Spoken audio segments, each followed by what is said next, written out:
There are moments in life when everything changes in an instant. A single decision, a few words, or even a look can shatter everything you thought was solid. For me, that moment came on a Friday night, one that was supposed to be just like any other. I had spent the whole week looking forward to a quiet evening with Lorraine. We had planned a movie night at home, something we used to love. Popcorn, a couple of old classics, and just the two of us. But when she walked into the living room, already dressed up, I knew something was off. She looked incredible, too incredible for a night in. Tight dress, perfect hair, heels that she only wore when she wanted attention. She hesitated for a moment before speaking, like she knew what she was about to say would hurt me. "Hey, the girls invited me to this party tonight. I think I'm going to go." I let out a small laugh, thinking she was joking. "Wait, what?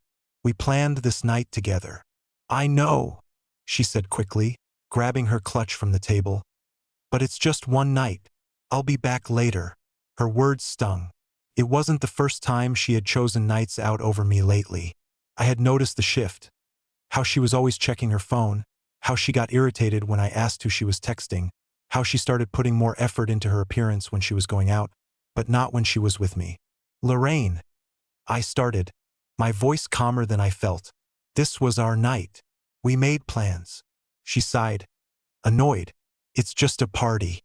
You're overreacting." I could have argued. I could have begged. But something inside me clicked. Maybe it was exhaustion. Maybe it was the feeling that I was fighting for someone who had already checked out of our marriage.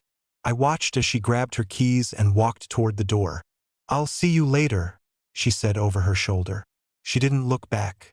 The moment the door shut behind her, I sat in silence. The sounds of the city outside felt distant, muffled. I glanced at the untouched popcorn, the paused movie screen, the empty seat beside me. It was like a metaphor for our relationship.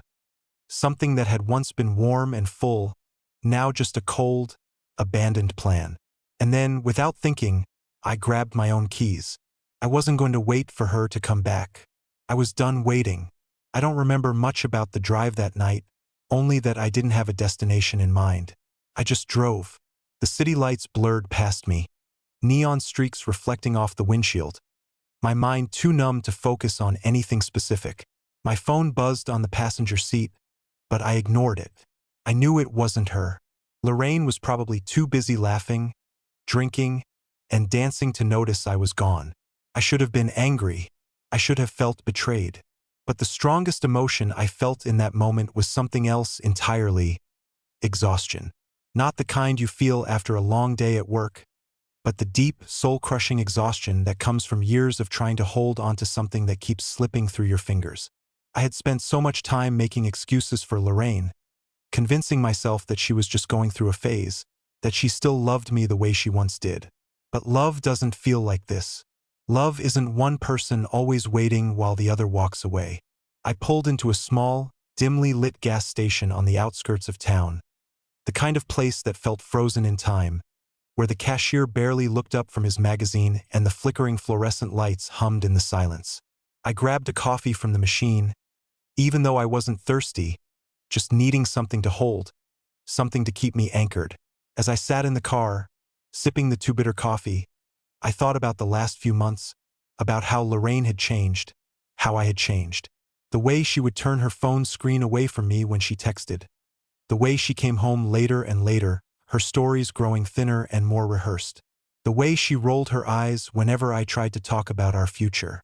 Maybe I had seen it coming all along, but I had been too afraid to admit it, too afraid to acknowledge that the woman I married, the one who once looked at me like I was the only person in the world, was slipping away. And maybe, deep down, I had been too afraid to ask the question I already knew the answer to: was I even part of her world anymore? The thought made my chest tighten. I wasn't stupid. I knew what could be happening. I had read the stories, seen the signs. But there's a difference between reading about it and living it. When it's your life, when it's your marriage, it's so much harder to accept.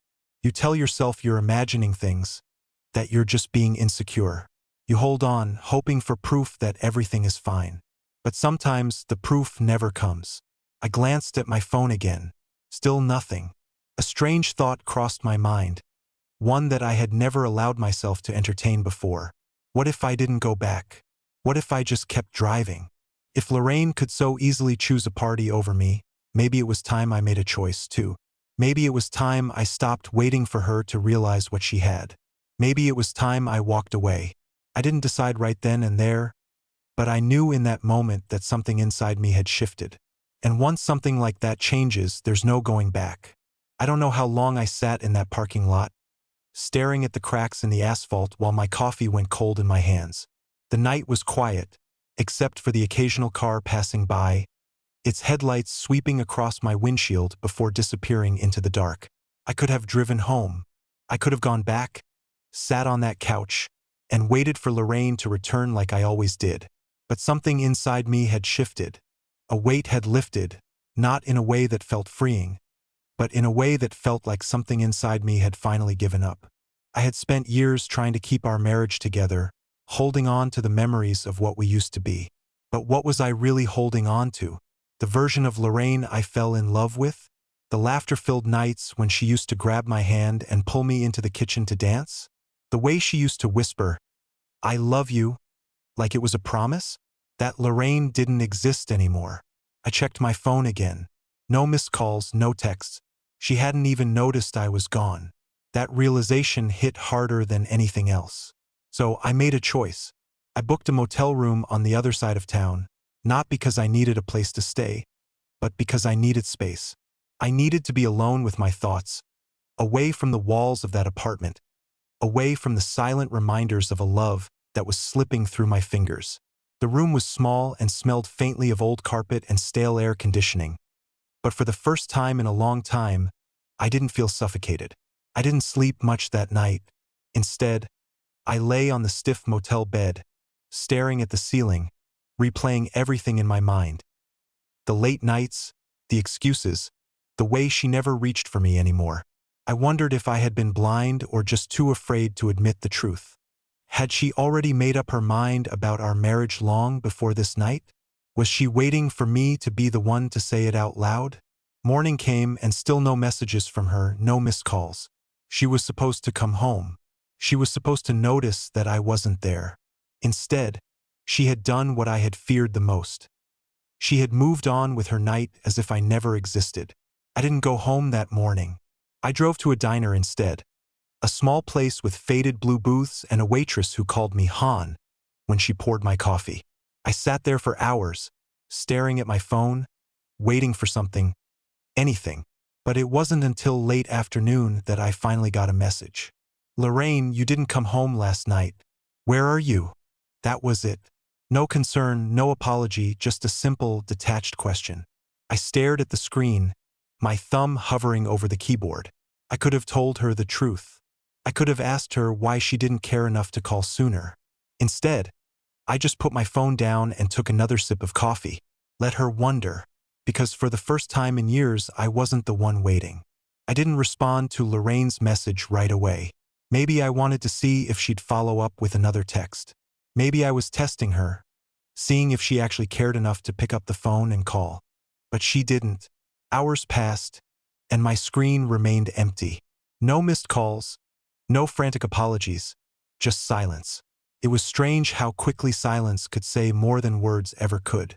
It was louder than shouting, heavier than any argument we had ever had. Because in that silence, I found my answer. I finished my third cup of coffee at the diner and stared at the people around me. An older couple sitting at the counter, their hands naturally finding each other as they talked. A group of teenagers laughing over pancakes, their world still light and easy. I wondered when Lorraine and I had stopped being like that. When had we gone from reaching for each other instinctively to barely noticing when the other one wasn't there? I picked up my phone again, reading her message one more time. "You didn't come home last night. Where are you?" It wasn't a question of worry. It wasn't, "Are you okay?" Or, "I was up all night thinking about you." It was just a factual statement, as if I were a missing set of keys she had misplaced. I finally replied, "Needed some space." I didn't expect an instant response, and I didn't get one. Instead, I sat there for another hour, watching the world move around me. It was almost funny. For the first time in years, I wasn't obsessing over Lorraine's actions. I wasn't waiting on her next move, her next excuse. I was just existing. Eventually, I paid my bill and walked outside, letting the cool afternoon air fill my lungs. My car sat where I had left it, but I didn't feel the urge to drive back home. The word felt foreign now. Instead, I drove to a park on the edge of town. It was a place I used to go when I needed to think, back when I was younger, before life became so complicated. I sat on a bench, watching the wind rustle through the trees, the way the golden light of the setting sun cast long shadows over the grass. I thought about Lorraine, about the way she had once fit so seamlessly into my life. We had been happy, hadn't we? Or had I just been convincing myself that we were? Had I been holding on to a memory rather than the reality of who we had become? My phone finally buzzed. Lorraine, I don't understand. What's wrong? I let out a breath, shaking my head. She didn't get it. Or maybe she didn't want to. I typed back, "You didn't even notice I was gone last night." The three little dots appeared, then disappeared. Then they came back. Then nothing. I imagined her staring at the screen, wondering how to answer that, trying to come up with a response that wouldn't require her to admit the truth. Because the truth was simple. She hadn't noticed. She had gone to that party, danced, laughed, drank, maybe even flirted, and it had never once occurred to her to wonder where I was. I locked my phone and slipped it back into my pocket. I wasn't ready to deal with her just yet. Maybe I should have felt guilty about ignoring her, but I didn't. For once, I was choosing myself instead of waiting around for her to choose me. As the sun dipped lower, a new thought settled into my mind, one I hadn't allowed myself to entertain before. What if I didn't go back? What if I walked away before she had the chance to leave me first? The idea sat heavy in my chest, unfamiliar yet strangely freeing. And for the first time in a long time, I wasn't afraid of what came next. I don't know how long I sat in that park, just watching the world move around me while my own life felt like it had been paused. It was almost ironic. A place that had always been my escape, my sanctuary, had now become the setting for the biggest realization of my life. I didn't belong in my own marriage anymore. It wasn't a sudden thought, but rather something that had been growing in the background for a long time. A slow, creeping decay that I had ignored, patched over with small moments of hope. A smile from Lorraine here, a rare affectionate touch there. But those moments had become fewer and fewer, and now they were nothing more than memories. I glanced at my phone again. No more messages. After my last text, she had either given up trying to respond or was still crafting the perfect excuse. Either way, I didn't care. The silence between us was louder than anything she could say. For the first time in our relationship, I wasn't waiting for her. I stood up and started walking, my hands tucked into my pockets, my thoughts running faster than my feet. I didn't know where I was going, but I knew one thing. I wasn't going back to that apartment. Not tonight, maybe not ever. The apartment that no longer felt like home. It was late by the time I pulled into the driveway.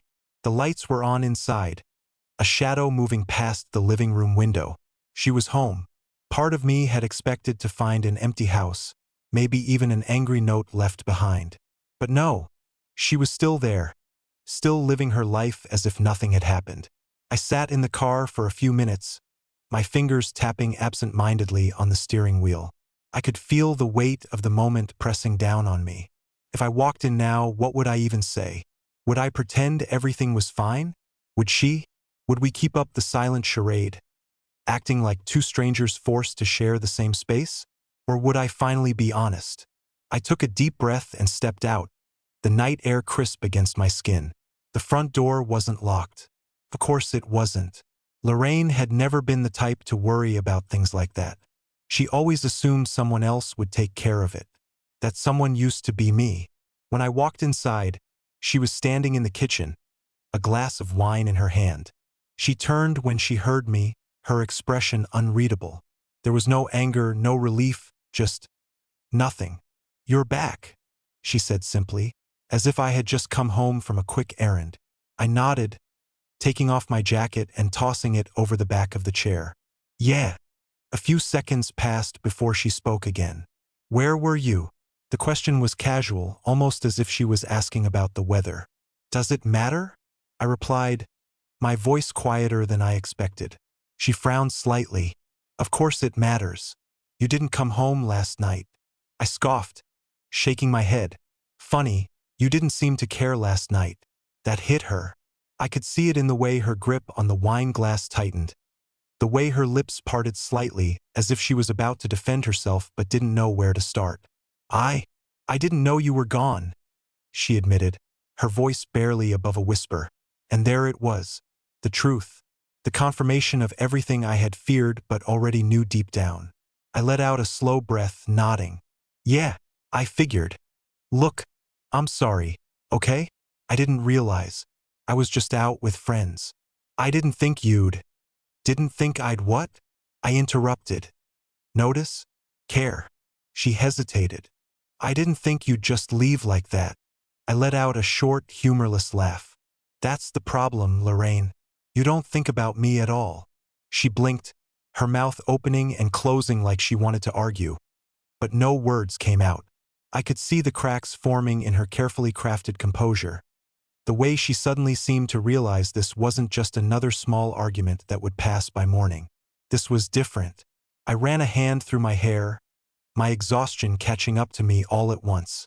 I don't think I belong here anymore, I admitted. That got her attention. Her eyes widened slightly, panic flickering across her face. What does that mean? I exhaled slowly, my hands resting on the edge of the counter. It means I'm tired, Lorraine. Tired of feeling like a ghost in my own marriage. Tired of waiting for you to notice me.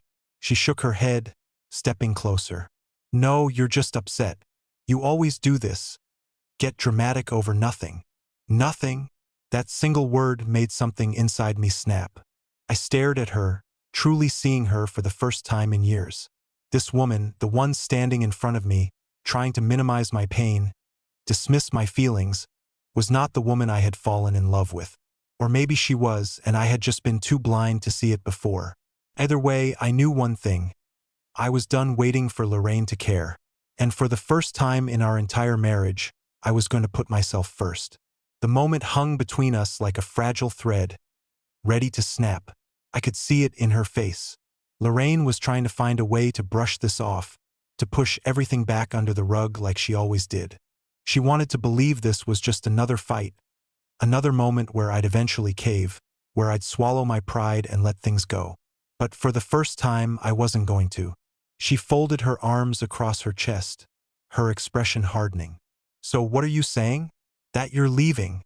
I looked around the apartment, the place we had made a home, or at least tried to. The framed pictures on the walls, the couch we had picked out together, the small scuff marks on the hardwood floor from when we used to dance in the kitchen late at night, back when we actually liked being around each other. Should have felt like home, but it didn't. Not anymore. I don't know, I admitted, my voice steady. But I know I can't keep living like this. She let out a frustrated laugh, shaking her head. Living like what? We're fine, Noah. Every couple has rough patches. Lorraine, I said, her name slowly, like I was trying to make sure she really heard me. We're not fine. We haven't been fine in a long time. And the worst part? I don't think you care that we aren't. She scoffed, rolling her eyes. Of course I care. Do you? I challenged, stepping closer. Because I left, Lorraine. I walked out and didn't come back. And you didn't even notice. You didn't check on me. You didn't call. You went to your party, had your fun. And when you finally realized I was gone, you sent a half-hearted text hours later. Her lips pressed into a thin line, and for the first time, she didn't have a quick response. That silence was louder than anything she could have said. I took a deep breath, running a hand through my hair. You used to care. I know you did. But somewhere along the way, I stopped being a priority. I stopped being someone you wanted to come home to. Lorraine's jaw tightened. That's not true. Then prove it. I shot back, my voice sharper than I intended. When was the last time you put me first? When was the last time you chose me over a night out, over your friends, over whatever it is that's been pulling you away from this marriage? She said nothing. The silence stretched thick and heavy, until finally, she let out a long breath and dropped onto the couch. "I don't know what you want me to say," she muttered. "Honesty. That's what I wanted. But the problem with honesty is that once you ask for it, you have to be ready to hear the truth. And I wasn't sure either of us was ready for that." I sat down across from her, studying her face. I had memorized every inch of it over the years, but now it felt like I was looking at a stranger. "I need to ask you something," I said carefully. Her eyes flicked up to mine. "What?" I hesitated for a second before speaking. "Are you in love with me?" A simple question, one that shouldn't have been difficult to answer. But Lorraine froze. Her fingers curled slightly against her knee. Her throat bobbed as she swallowed. And in that tiny hesitation, I already had my answer. "Why would you even ask that?" she finally said. My heart clenched, but I didn't let it show. "Because I don't think you are. Noah, just be honest with me, Lorraine. Don't sugarcoat it. Don't try to spare my feelings. I deserve that much." Her lips parted like she wanted to argue, but then something in her face shifted. Her shoulders slumped, and for the first time, she looked tired, maybe as tired as I felt. She exhaled slowly, pressing her fingers against her temple. "I don't know," she admitted, barely above a whisper. And there it was. Not a yes, not a no, just an "I don't know." The final nail in the coffin. I nodded, feeling a strange sense of calm settle over me. That's all I needed to hear. Lorraine's eyes snapped up. "Noah, wait." But I was already standing, already moving. "I think I need some time," I said, my voice steady despite the storm inside me. "And I think you do too." She stood too, her movements frantic now. "So what, you're just going to leave?" I grabbed my keys from the counter, slipping on my jacket. "I don't think I ever really came back." Lorraine looked at me like she wanted to argue, like she wanted to reach out and stop me, but she didn't. Maybe because deep down, she knew I was right. I opened the door, pausing for just a second, waiting to see if she'd say something, anything that might make me stay. But the only thing I heard was the sound of my own footsteps as I walked away. The first night after I left was the hardest. I didn't have a plan, just a packed duffel bag and a feeling in my chest that told me I couldn't go back. I checked into a motel on the far side of town, the kind of place where no one asks questions and the walls are thin enough to hear conversations you'd rather not. I stared at the ceiling for hours, waiting for Lorraine to call, to text, to show up at the door demanding answers. But she didn't. Days passed, then weeks. I found an apartment smaller than what I was used to, but it was mine. Empty, but peaceful. I started sleeping better. I stopped checking my phone every 5 minutes. The first time I laughed, really laughed, at something stupid on TV, I realized just how long it had been since I felt like myself. I thought Lorraine might fight for me, but the more time passed, the more I understood something crucial. She had already let me go long before I walked out that door. I just hadn't wanted to see it. Somewhere between then and now, 2 years disappeared. I built a new life, not a perfect one, but one where I didn't have to wonder if the person beside me truly wanted to be there. I made new friends, got promoted at work, even went on a few dates. None of them turned into anything serious, but I wasn't in a rush. I was finally living for myself, not for someone else. Then last night my past came knocking, literally. It was late. I had just gotten home from work. A long shift that left me exhausted but satisfied in a way I hadn't felt in years. I had a routine now. Come home, shower, order takeout, fall asleep with some documentary playing in the background. Simple, predictable. I had just set my keys on the counter when I heard it. A knock at the door. Not a casual knock. Not a neighbor or a delivery guy. It was frantic, desperate. I frowned, checking the time. Nearly midnight. Who the hell? Then I heard it. A voice I hadn't heard in 2 years. "Noah, please." I froze. I knew that voice better than I knew my own. I took slow steps toward the door, my heart slamming against my ribs. My hand hovered over the handle, hesitating, because some part of me already knew if I opened that door, everything I had built, everything I had left behind would come rushing back in. Another knock. "Please, please just open the door." I didn't want to. I wanted to pretend I wasn't home, to let her think I had moved on completely, that she had no place in my life anymore. But my hand had a mind of its own, and before I could stop myself, I turned the handle. And there she was, Lorraine. She looked different, not in the way I expected. She wasn't dressed up, wasn't the confident woman who had once dismissed my pain like it was an inconvenience to her.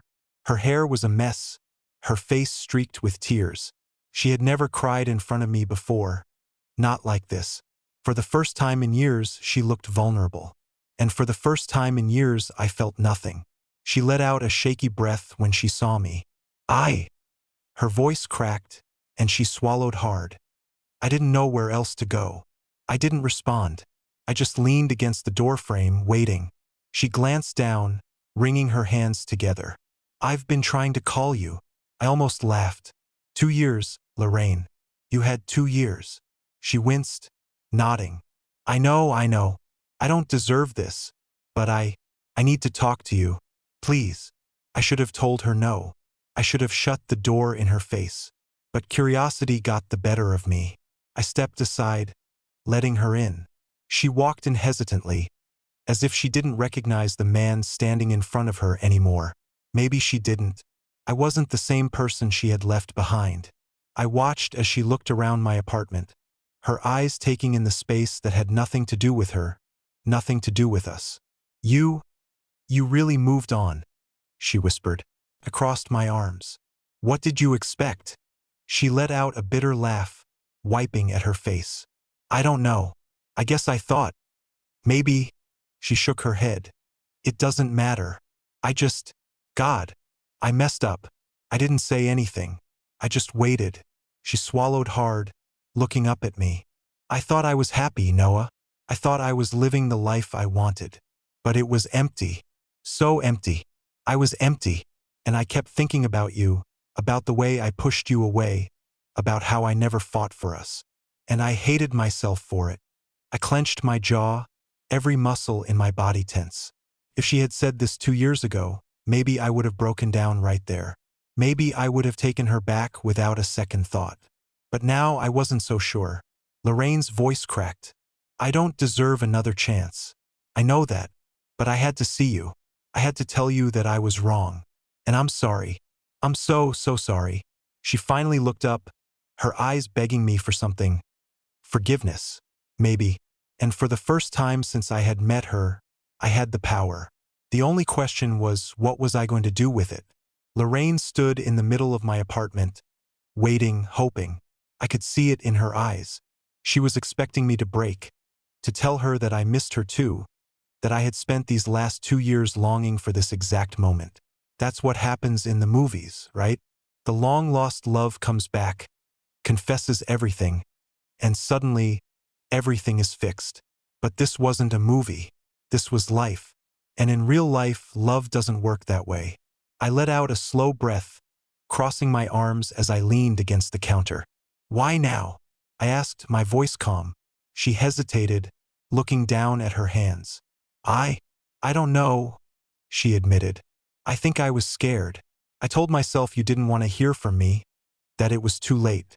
But then, last week, I ran into one of your old coworkers, and he told me you were doing well, really well. And it hit me. You're okay without me. She let out a broken laugh, shaking her head. I always thought I'd have time, that if I ever changed my mind, I could come back and fix things. But then I realized, you weren't waiting anymore. I studied her for a long moment. 2 years ago, I would have given anything to hear her say these words. But now I felt something I never thought I would feel when facing her again. Peace. I wasn't angry anymore. I wasn't bitter. I wasn't desperate for her to hurt the way I had hurt. I was free. I sighed, rubbing a hand over my jaw. Lorraine, I appreciate you coming here, and I believe you when you say you regret what happened. But I can't go back. Not to that version of myself. Not to us. Her eyes filled with tears, but she nodded. I understand. And I think for the first time she actually did. I walked her to the door, and before she left, she turned back one last time. You really are happy, aren't you? I smiled, a real, genuine smile. Yeah, I said. I am. She took a shaky breath, gave me a small nod, and then she was gone. I stood there for a moment, staring at the closed door, waiting for some kind of ache, some kind of doubt to creep in. But none came. Instead, I turned back to my apartment, my space, my life, the future I had built on my own. And as I walked back inside, I realized something. Lorraine had chosen a party over me that night, but I had chosen myself, and I would never make the mistake of waiting for someone to see my worth again.